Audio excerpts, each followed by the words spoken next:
I hate to break it to you, but this is the truth. I think our country is very close to the cliff, and we are facing very, very serious challenges. Kenya, we are just inches from the edge. That's what Fred Matiang'i said in Chicago this July. No fluff, no spin. He says Kenya is on the cliff. Violence spiraling, schools closing, state institutions failing.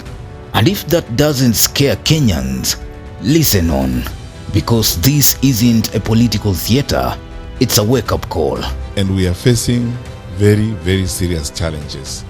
When you see the level of violence in the country, when you see citizens hijacking a police vehicle and driving it around, the anger and pain and frustration down below is unprecedented.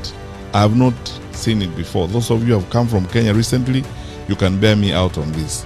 The population is angry, frustrated, and especially disappointed because of unfulfilled promises, constant piling of lie after lie, failure in critical sections of our society and our economy.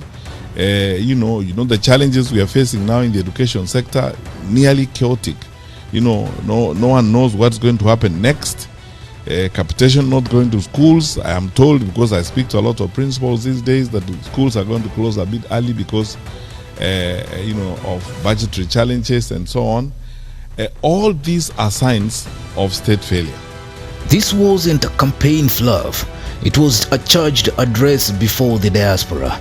After a decade in government, including 4 years coordinating state activity, Matiang'i stepped onto the US stage and dropped a blow-by-blow of Kenya's deepest crisis before a diaspora audience hungry for clarity and solutions. Echoing the emergencies of old, Mungiki, Sungusungu, he warns Kenya is heading into informal rule by force. When the formal state fails, the informal state takes over, he said. But the one that worries me most, and the one that should worry you most, is one, that level of violence. And you are Kenyans, I'll be very candid with you. How Mungiki, how Sungusungu, and all these violent groups came up is they started, first of all, because the formal state failed, the informal state took over. So as a result of the violence and the recklessness that we have seen from the formal state, the vigilante industry is going to start growing. And if the vigilante industry grows, it means we are setting and moving to an element of anarchy. That happens when our leaders are making excuses. First year it was Uhuru's fault. Second year it was Raila's fault. Now next, they are blaming the tribes. The consistent message: leaders are spending more time pointing fingers than fixing the issues. Matiang'i claims the problem is that leaders who are elected are incompetent. Not tribal, not circumstantial, it is pure systemic. If there were a genuine plan to govern, Kenya wouldn't be in free fall. Our leaders are making excuses, and saying, it is this tribe or that tribe. It is the Kikuyus who are trying to destroy government and so on. I said in public the other day when I was in Kiambu that, this has been essentially a history of excuses. In the first year of the administration, they said it's Uhuru and his administration that left us empty coffers, that didn't do anything and so on. Whole year. The following year, it was Raila and Azimio and the Luos who are bringing maandamano and causing problems. Whole year gone. The third year, it is ni Wakikuyu wanataka kuharibu serikali. The fourth year, it will be ni Wakisii na Wakamba na Waluya wanataka kuharibu serikali, and so on and so forth.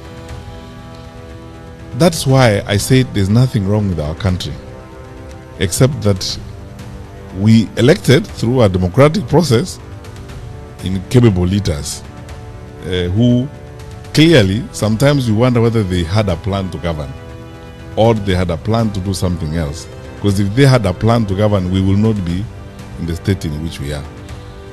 And now, I want to answer the first question Kathy you asked. What would be the difference?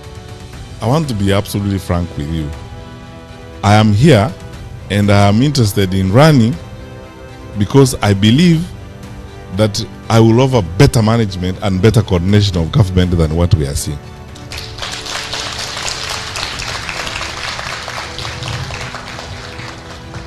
And why?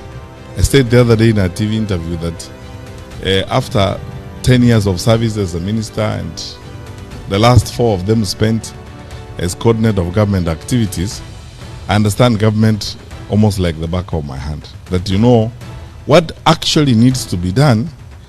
Kenyans are not looking for a government to cook 1 million chapatis for them. They are not looking for,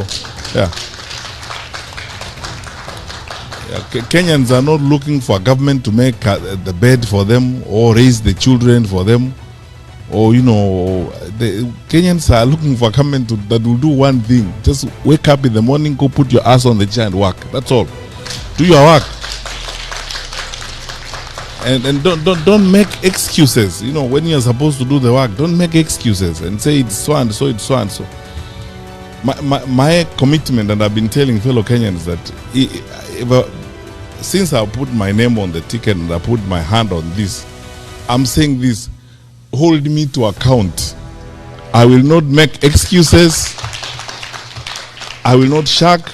I will not hide. I will not fudge. I will not bend from responsibility. I will face responsibility head on and do the right thing. His speech: competence, coordination, accountability, not rhetoric. He's taking everything, calling on Kenyans to hold him to account. He promises not to make excuses, shirk, fudge, hide or bend. Bold words. But will they resonate in a landscape awash with slogans and promises? What does this mean for 2027?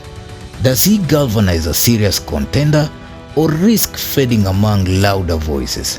Does the diaspora rally or react with cynicism?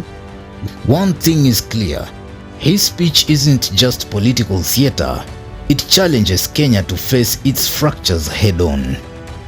Fred Matiang'i's American speech is more than a tour talk. It's a loaded prescription: real accountability, delivery over excuses, competence over rhetoric.